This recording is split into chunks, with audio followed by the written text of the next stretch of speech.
I want to talk a little bit about mulching your garden. I'm a huge fan of mulching in your garden.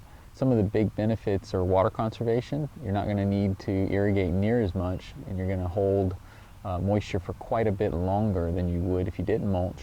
Also, weed suppression is a big deal too. You're not going to get near the amount of weeds popping up if you just have bare soil. Remember, if you've got bare soil, eventually it's going to become compacted, and eventually Mother Nature is going to want to fix that. And a lot of times the stuff that Mother Nature wants to fix it with are weeds that we don't necessarily want in our garden. Although, if you're putting your soil in a compacted situation, you probably need those weeds. The other thing is soil temperature regulation. Now, this is somewhat debatable because some people think that if you do mulch, your garden soil doesn't heat up quite as quickly in the early spring. But I've had pretty good results with mulch as far as temperature regulation as well. A couple other benefits of mulching is that mulching will improve the soil structure of your soil. If you use an organic mulch, it'll add to the humus layer as it decomposes, so it'll add nutrients to your soil. Also, it will help to prevent soil compaction. And another big benefit is when it rains, if you just have bare soil, you get a lot of splashback from the soil. So your plants get dirty, it tends to spread disease. So those are some other nice ways. Now, just to give you an example of the compaction that I'm talking about. Now, if I went to a bare soil area, which I don't really have, I think I have one little area that's kind of bare soil in my yard, but not much, and that was by accident. But if I were to just pull the soil back, and you can see, I mean, I'm putting very little pressure on the soil here. I'm just with 4 fingers here, and I'm getting pretty deep. Made a nice little hole, and it's all nice black humus layer soil that you want. And this is the stuff that you want your plants to grow in. Now, this is the one area I was talking about that I just didn't cover with mulch, didn't plant anything here. And this was originally good soil. Actually, the only reason this is even loose here is because I forked it the other day just to give a contrast in an article that I was writing for the blog for the mulch. But you can see, I mean, beyond the stuff that I forked, I mean, there's no way I can't get in the soil at all.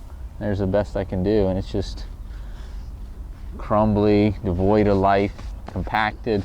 And you can see not much really wanting to grow here at all. So if I want to grow something here, I'm going to need to add some organic material and mulch it. Now, I'll be the first to admit that, you know, mulching, it's not all roses either. There's definitely some issues that arise when you mulch. So there are a few problems. One of the big problems that I think if you mulch that you're going to run into is going to be slugs. I definitely had more slugs this year, or the year, you know, since I've started mulching, I've definitely had more slugs than I did when I had bare soil.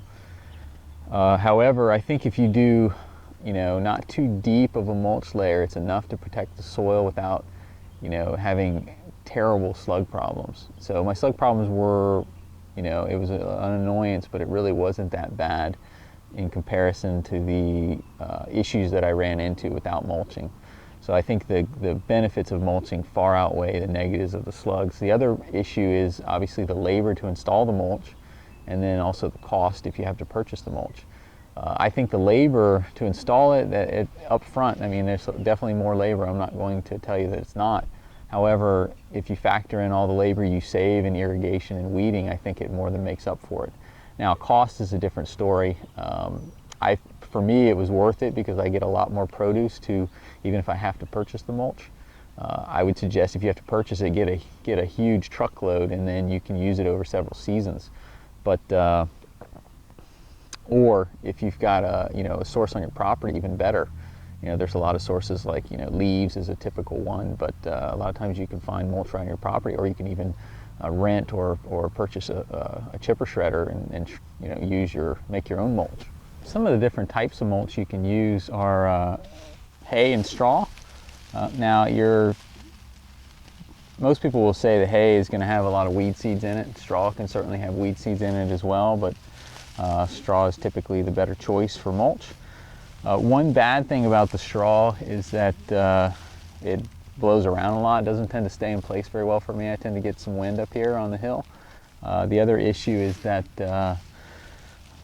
if you don't know where the straw came from, it can contain some herbicides in it, which wouldn't be good for your plants, things like clopyralid or 2,4-D or dicamba.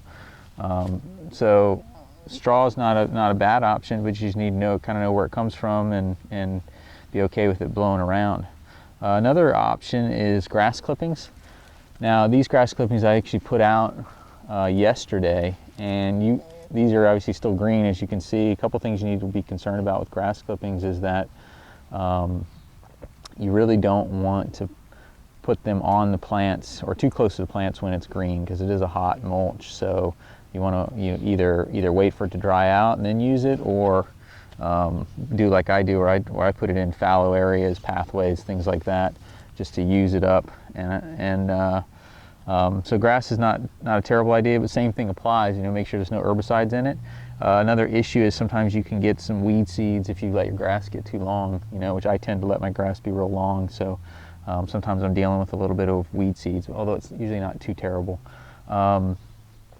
Another option is what I have mostly here, which is a double shredded hardwood, and I'm a big fan of the double shredded hardwood. The source that I get it from, it comes from a lot of different trees, so it gives me a nice variety of nutrients in the soil.